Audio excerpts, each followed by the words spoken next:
Every town has its forgotten places, its whispered warnings. For us, it was the old Blackwood Mill. Locals said it was built on cursed ground, a place where misfortunes clung like rust to old iron. They said no one who went inside after dark ever truly came back the same. Some returned, quieter. Others never at all.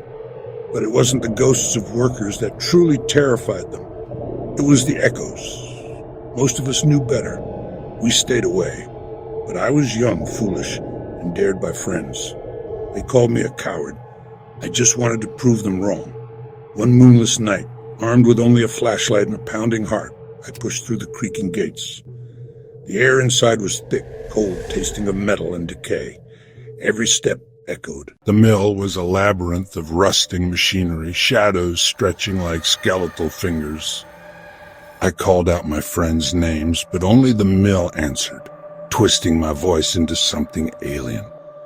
That's when I noticed it.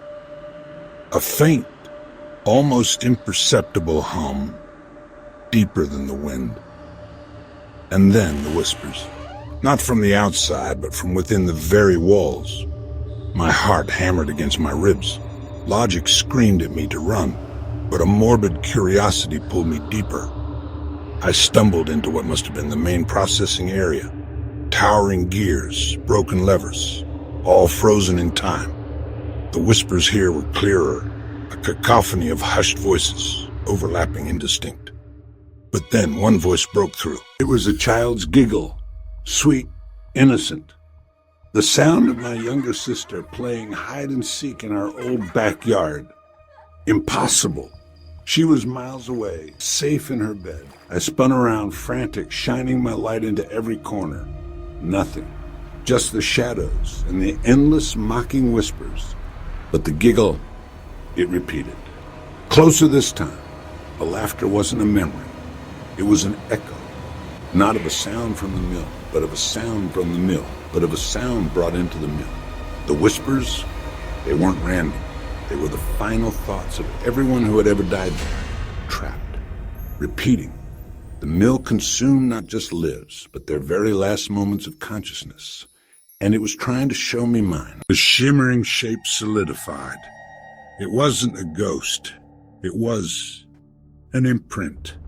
A reflection of me, but not me. It was me, frozen in a moment of pure, unadulterated terror. And as I stared, it reached out. Not with a hand, but with a distortion of light, and the mill's hum vibrated through my very bones. I knew what would happen if it touched me. My scream, my fear, my final thought would be trapped here forever, becoming another whisper, another echo. I don't remember leaving. I just found myself outside covered in dust, the taste of rust in my mouth. They say I look different now. Quieter. Sometimes late at night, I hear it. Not the wind.